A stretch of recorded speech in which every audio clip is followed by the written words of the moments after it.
26 states. 20 minute 20 खबर में आपका स्वागत है। मैं हूं आपके साथ प्रियंका राय। हम अगले 20 मिनट में आपको देश दुनिया की 20 ऐसी खबरें बताने वाले हैं जो इस वक्त न केवल सुर्खियों में हैं बल्कि दिलचस्प और अहम भी हैं। तो शुरू करते हैं 20 मिनट में 20 खबरों का सिलसिला और सबसे पहले देखते हैं राजस्थान की कौन कौन सी खबर इस वक्त अहम है।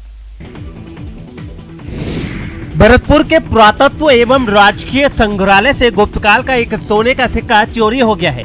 ये सोने का सिक्का 1600 साल पुराना है और इसकी कीमत इस वक्त करोड़ों में बताई जा रही है। गुप्तकालीन सिक्के के गायब होने के बाद से पुरातत्व विभाग में हड़कंप मचा हुआ है। पुलिस में इस चोरी की शिकायत दर्ज करा दी गई है, जिसके बाद से पुलिस संग्रहालय में काम करने वाले स्टाफ से पूछताछ कर रही है। साथ ही सीसीटीवी को भी खंगाला जा रहा है। चोरी हुआ सोने का सिक्का 5वीं सदी का बताया जा रहा है। पिछले महीने पुरातत्व विभाग की ओर से संग्रहालय में रखे प्राचीन सिक्कों की जब डिजिटल रिकॉर्ड बनाने के लिए गिनती की जा रही थी, तभी उसमें से एक गुप्तकालीन सोने का सिक्का गायब मिला। काफी ढूंढने के बाद भी जब ये सिक्का नहीं मिला तो फिर संग्रहालय के अधीक्षक हेमेंद्र कुमार अवस्थी ने मथुरा गेट थाने में सिक्के के चोरी होने की शिकायत दर्ज कराई। 1948 में गुप्त शासकों की स्वर्ण मुद्राएं भरतपुर के बयाना के पास हुल्लनपुरा गांव से मिली थी। इनमें सर्वाधिक मुद्राएं चंद्रगुप्त द्वितीय और विक्रमादित्य की थीं। इन मुद्राओं को भरतपुर के संग्रहालय में सुरक्षित रखा गया था, जिनमें से एक सिक्का वो भी था जो अब चोरी हो गया है।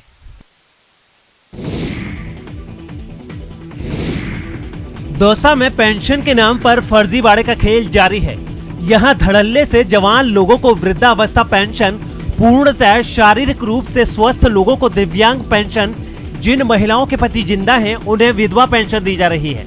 पेंशन की बंदरबाट में ई मित्र केंद्रों की भूमिका संदिग्ध बताई जा रही है और कहा जा रहा है कि कुछ कर्मचारियों और ई मित्र संचालकों की सांठगांठ से खेला सनरुंडला ग्राम पंचायत और बहरावंडा ग्राम पंचायत के गाँव में इस तरह के कई फर्जी मामले सामने आए हैं। पता चला है कि यहाँ पर 30 से 35 साल की सुहागिन महिलाओं को विधवा बनाकर विधवा पेंशन का लाभ दिया जा रहा है, जबकि उनके पति अभी भी जिंदा हैं। इसे लेकर जब अधिकारियों से बात की गई तो उन्होंने भी इस तरह के फर्जीवाड़े से इनकार नहीं किया। हालांकि उन्होंने ये भरोसा जरूर दिलाया कि इस मामले की वो जल्द ही जांच करवाएंगे। 18 लोगों का मामला दिया था। 18 कुछ मामले में पेपर दिए थे मुझे, मैं चेक करवाऊंगा।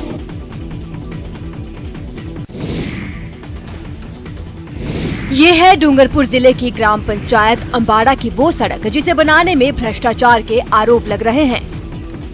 2018 में मनरेगा के तहत इस सड़क को बनाने की बात थी। बजट भी स्वीकृत हुआ, लेकिन तब मामला ठंडे बस्ते में चला गया।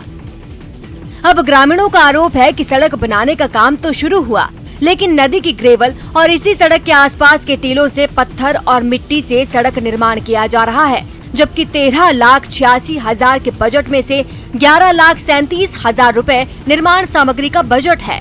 आरोप है कि पंचायत और मटेरियल सप्लायर पैसे हजम करने की साजिश रच रहे हैं। ये सामग्री है वो यह नाला और नदियों से, ये नाला से घटिया सामग्री का सामान से ये सड़क बन रही है। इसमें ये कच्चे पक्के ये कच्चे रोडे पड़े हुए हैं और ये घटिया सामग्री से ये रोड बन रहा है। वो रोड हमारे पक्की गिट्टी से बनना चाहिए। हालांकि जब मामले की शिकायत सामने आई तो पंचायत के ग्राम विकास अधिकारी पहले तो मामले की जानकारी से इनकार करते रहे, लेकिन फिर दावा किया गया अगर ऐसा हुआ है तो नोटिस देकर मौके से घटिया निर्माण सामग्री को हटाया जाएगा। कार्यस्थल पर पुरानी सेंक्शन थी 2018-19 की, उसमें ठेकेदार द्वारा जो माल डाला गया है उसको हटाने के लिए मैंने बोल दिया है। अब ग्रामीणों को इंतजार है सड़क बनने का, जिससे स्कूल जाने वाले छोटे बच्चों को भी फायदा हो। चूरू के पंडित दीनदयाल उपाध्याय मेडिकल कॉलेज के ये स्टूडेंट्स पिछले हॉस्टल में मूलभूत सुविधाओं के अभाव की वजह से बेहद नाराज हैं। इन मेडिकल स्टूडेंट्स का कहना है कि 3 साल हो गए इस मेडिकल कॉलेज को बने हुए, लेकिन अभी तक यहाँ के हॉस्टल में किसी तरह की कोई सुविधा नहीं मिल रही है। इस हॉस्टल का हाल ये भी है कि जरा सी बारिश में कैंपस का हाल बेहाल हो जाता है। हॉस्टल में फर्नीचर की हालत तक ठीक नहीं। सबसे ज्यादा परेशानी पानी को लेकर होती है। पीने का पानी मैसर नहीं होने की वजह से इन्हें बाहर से खरीद कर पानी मंगवाना पड़ता है। आपको बता दें कि यहाँ के गर्ल्स और बॉयज हॉस्टल में इस वक्त करीब 400 छात्र छात्राएं रह रहे हैं। इन लोगों का ये भी कहना है कि उनके बार बार शिकायत करने के बाद भी उन्हें किसी तरह की सुविधाएं नहीं मिल पा रही हैं। कॉलेज के अंदर का जो कैंपस है ना, बिल्कुल बकवास है ना। इसका कोई भी क्लासरूम है इसका प्रॉपर तरीके से नहीं है। यहाँ तक कि माइक भी नहीं है। मतलब गर्मी में पंखे चलते हैं, गर्म हवा देते हैं, कुछ वेंटिलेशन नहीं, कोई साफ सफाई नहीं। आप क्लासरूम को जाके देखेंगे, हमेशा गंदा मिलता है।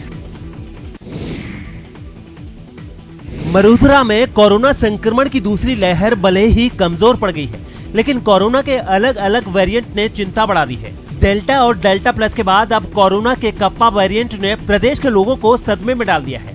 बताया जा रहा है कि राजस्थान में कप्पा वेरिएंट के अब तक 11 मरीज सामने आ चुके हैं। इन मरीजों में 4 मरीज जयपुर और अलवर के हैं, तो 2 मरीज बाड़मेर और 1 भीलवाड़ा से है। कप्पा वेरिएंट को लेकर अब तक जो जानकारी सामने आई है, उसके मुताबिक कोरोना वायरस के डबल म्यूटेंट वेरिएशन यानी 2 बदलावों से ये बना है। इसे B16171 के नाम से भी जाना जाता है। वायरस के इन 2 म्यूटेशंस को E484Q और L453R के वैज्ञानिकों के नाम से भी जाना जाता है। हालांकि कप्पा वेरिएंट कोरोना वायरस का कोई नया वेरिएंट नहीं है। विश्व स्वास्थ्य संगठन के मुताबिक कप्पा वेरिएंट भारत में ही पहली बार अक्टूबर 2020 में पहचाना गया था। खास बात यह है कि कप्पा वेरिएंट को WHO ने वेरिएंट ऑफ कंसर्न की जगह वेरिएंट ऑफ इंटरेस्ट घोषित किया है। कोरोना के कप्पा वेरिएंट को लेकर प्रदेश के स्वास्थ्य मंत्री डॉक्टर रघु शर्मा ने भी कहा है कि कप्पा वेरिएंट डेल्टा वेरिएंट की तुलना में कम जानलेवा है। उन्होंने लोगों से कोविड एप्रोप्रिएट बिहेवियर का पालन करने की भी अपील की है। आपको बता दें कि राजस्थान में 13 जुलाई तक कोरोना के 9.53 लाख से ज्यादा केस आ चुके हैं, जिनमें 9.43 लाख से ज्यादा ठीक भी हो चुके हैं। हालांकि 8,945 लोगों की मौत भी हो चुकी है।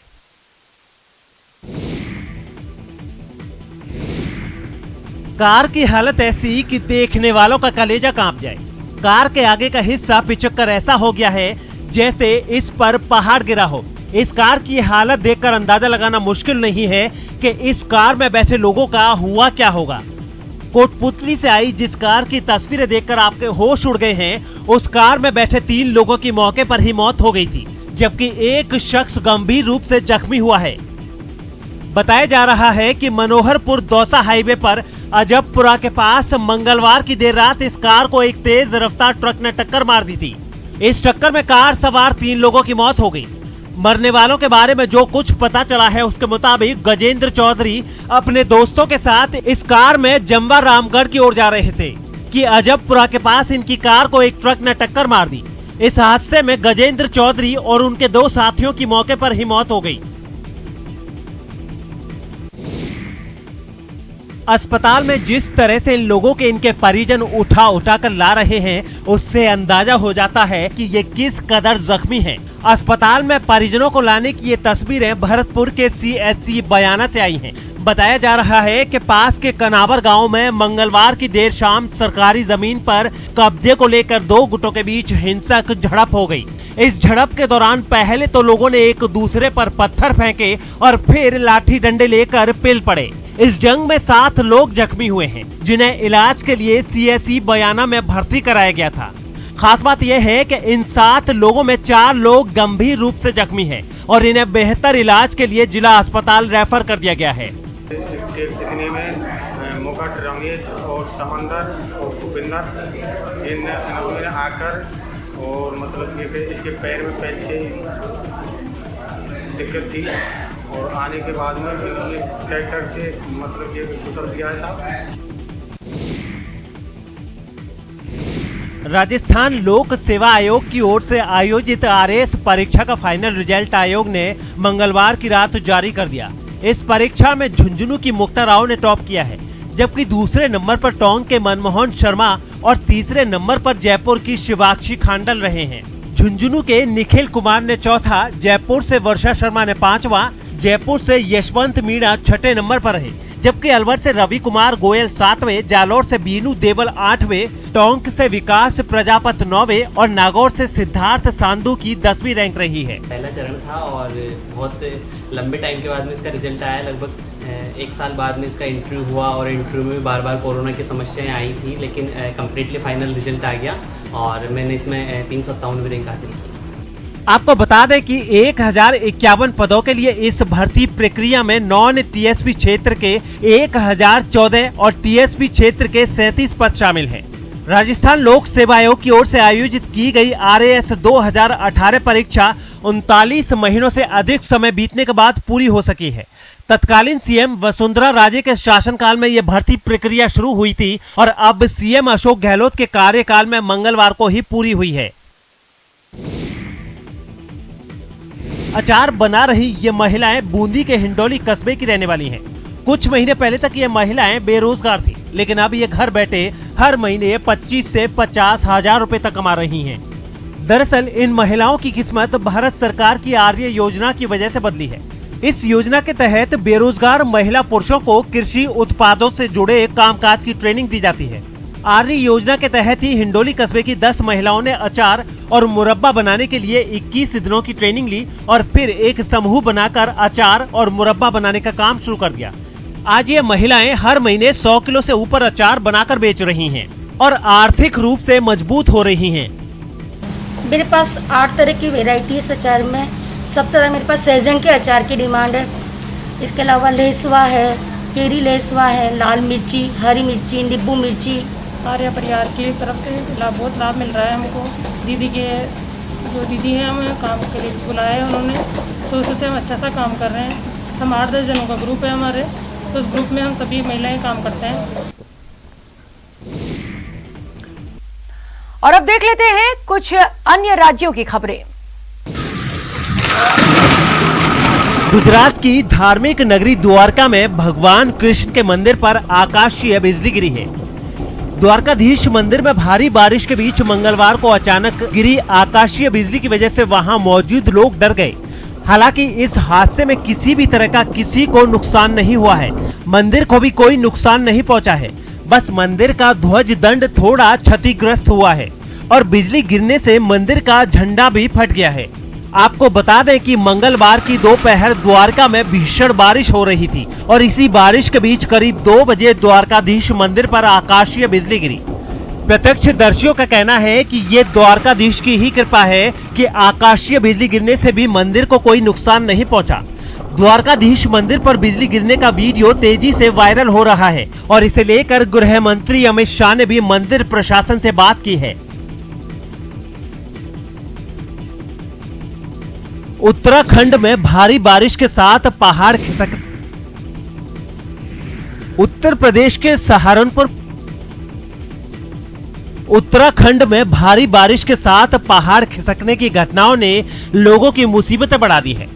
उत्तराखंड समेत उत्तर भारत के कई इलाकों में पिछले कुछ वक्त से लगातार बारिश हो रही है, लेकिन इसने उत्तराखंड के कई इलाकों में लोगों की मुसीबतें बढ़ा दी है।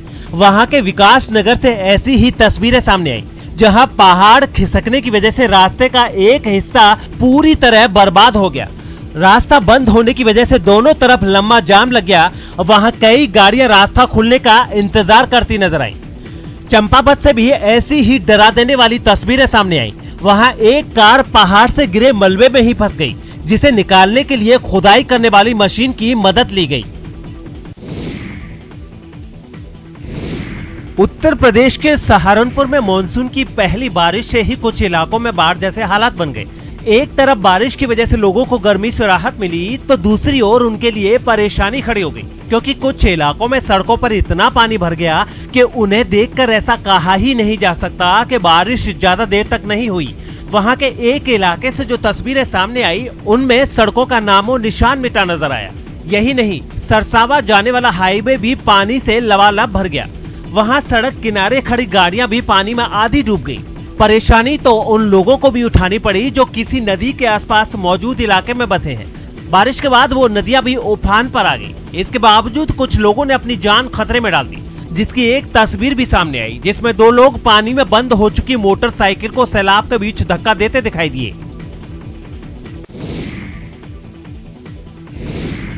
बिहार के मुजफ्फरपुर में कई निचले इलाके ऐसे हैं जो बाढ़ का पानी भरने से डूबने की कगार पर पहुंच गए हैं और वहां के लोगों के पास अब आने जाने के लिए एक ही सहारा है, वो है नाव। इन नावों की मदद से ही वो एक जगह से दूसरी जगह जा पा रहे हैं, क्योंकि उन इलाकों में पानी इतना ज्यादा बढ़ चुका है कि सड़कों और उन पर चलने वाली गाड़ियों के बारे में सोचना ही बेईमानी होगा। वहां के एक इलाके से जो तस्वीरें सामने आई, उनमें लोगों के आशियाने पानी में डूबे नजर आए। उन्हें देखकर ऐसा लगा मानो वो किसी तालाब के बीचों बीच बने हों। केवल मकान ही नहीं, वहाँ खड़ी गाड़ियाँ भी पानी में समा गईं। चाहे वो कार हो, बस हो या फिर सामान ढोने वाली गाड़ी या कोई ट्रक, सब पानी से घिरे दिखे। जहाँ कभी गाड़ियाँ चलती थी, लोग पैदल टहलते हुए कहीं भी चले जाते थे, वहाँ के लोगों के लिए अब नाव से आना जाना मजबूरी बन गया है। आने में सबसे ज्यादा परेशानी है। 50 रुपया, 100 रुपया नाव वाला लेता है। इन लोगों की परेशानी इसलिए भी बढ़ गई है क्योंकि नाव से सफर के लिए उन्हें काफी देर तक इंतजार करना पड़ता है। मध्य प्रदेश के उज्जैन से एक हैरान करने वाली तस्वीर सामने आई, जहां बारिश न होने से परेशान लोगों ने गांव के ही एक आदमी को गधे पर बैठा दिया। गधे पर बिठाने के लिए गांव की सरपंच के पति को चुना गया और पूरे गांव में ढोल नगाड़ों के साथ उसकी यात्रा निकाली गई। इस जुलूस में गांव के बच्चे, बुजुर्ग और महिलाएं भी शामिल रहीं। गांव में घुमाने के बाद सरपंच के पति को गधे पर बिठाकर शमशान ले जाया गया और वहां की परिक्रमा करवाई गई। गांव वालों ने ये सब बारिश के लिए किया। ये सारा तामझाम दिन के वक्त किया गया और शाम को वहां बारिश हो गई। बारिश को देख लोगों के चेहरे खिल गए और उन्होंने इसे गधे की सवारी वाले टोटके का परिणाम माना। गधे पे बिठा के शमशान तक लेकर जब जाके पानी गिरा, बहुत लपक के पानी गिर रहा है आज यहाँ पे। बताया गया है कि इस इलाके में पिछले कई दिनों से बारिश न होने की वजह से सोयाबीन की खेती करने वाले किसान बेहद परेशान थे। हिमाचल के बिलासपुर से एक चौंकाने वाला वीडियो सामने आया, जहां सड़क पर दो कारों की आमने सामने की टक्कर हो गई। ये हादसा उस सड़क पर रॉन्ग साइड से आ रही एक गाड़ी की वजह से हुआ, जिसे बचाने के चक्कर में सामने से आ रही कार का संतुलन बिगड़ गया और सड़क पर फिसलते हुए वो सफेद कार से जा बढ़ी। दोनों कारों की ये टक्कर इतनी जोरदार थी कि भिड़ने के बाद वो कार उछलते हुए 180 डिग्री पर घूम गई। इससे पहले उस सड़क पर सभी गाड़ियां सामान्य रफ्तार में गुजर रही थी। फिर एक कार रॉन्ग साइड से निकली और धीमी रफ्तार में अपनी लेन की तरफ बढ़ी। इसी बीच सामने से तेज रफ्तार में आ रही कार उसे बचाने के चक्कर में बेकाबू हो गई और दूसरी कार से भिड़ गई। हादसे को देख तुरंत कई लोग वहां पहुंच गए। बताया गया है कि इस हादसे में सफेद कार में सवार दो लोग बुरी तरह से घायल हो गए, जिन्हें लोगों ने तुरंत अस्पताल में भर्ती कराया। बंगाल के बर्धमान में बीजेपी के प्रदेश अध्यक्ष दिलीप घोष की मौजूदगी में एक कार्यकर्ता ने खूब हंगामा किया। बवाल करने वाले कार्यकर्ता ने आरोप लगाया कि उसे पार्टी के दफ्तर में घुसने से रोका गया और वो दिलीप घोष के सामने ही पार्टी दफ्तर में मौजूद दूसरे कार्यकर्ताओं से भिड़ गया। जिस समय दिलीप घोष ने मीडिया से बात करनी शुरू की, उसी समय वो दनदनाते हुए पार्टी कार्यालय में पहुंच गया, जिसके बाद वहां मौजूद दूसरे लोगों ने उसे रोका, लेकिन वो तो जैसे अपने आप में ही नहीं था। वो पहले उसे रोकने वालों से भिड़ा और फिर दिलीप घोष से लड़ने आगे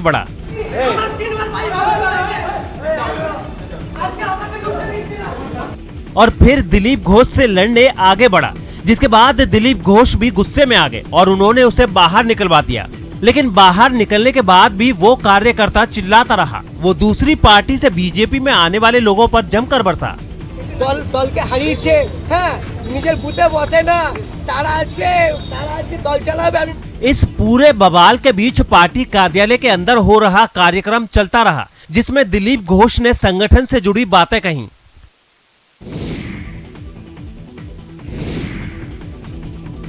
दुल्हन का अब खास अंदाज में शादी के लिए पहुंचना आम हो गया है, लेकिन अब की बार महाराष्ट्र के पुणे में कुछ ऐसा हुआ है जिसमें पुलिस को 4 लोगों के खिलाफ केस दर्ज करना पड़ गया।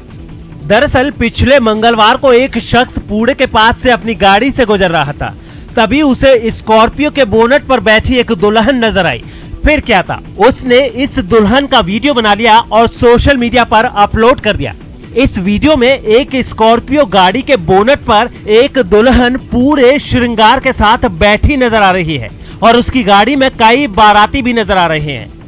खास बात यह है कि एक फोटोग्राफर आगे आगे उसका वीडियो भी बना रहा है।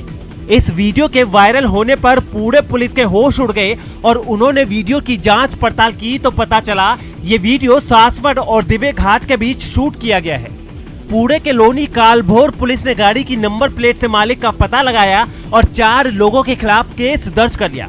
साथ ही वीडियोग्राफी के लिए इस्तेमाल किया गया कैमरा भी जब्त कर लिया गया। 20 मिनट 20 खबर में अब बात करते हैं अंतर्राष्ट्रीय खबरों की।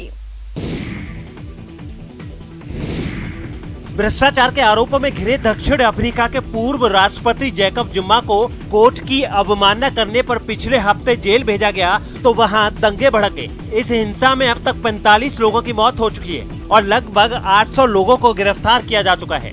इन प्रदर्शनों की वजह से अब तो हाल ये हो गया है कि वहां सेना को सड़क पर उतरना पड़ा है, क्योंकि विरोध प्रदर्शन की आड़ में दंगा फसाद शुरू हो गया है और जैकब जुमा को इंसाफ दिलाने के लिए सड़क पर उतरे उनके समर्थक लुटेरे बन बैठे हैं। इन प्रदर्शनकारियों की लूट को देखकर पुलिस वालों के भी होश उड़े हुए हैं। सैकड़ों की भीड़ हुड़दंग मचाती रही और पुलिस बस हाथ मसलती रह गई। उसने लोगों को रोकने के लिए रबर बुलेट दागी भी तो जवाब में उसे पत्थर खाने पड़े।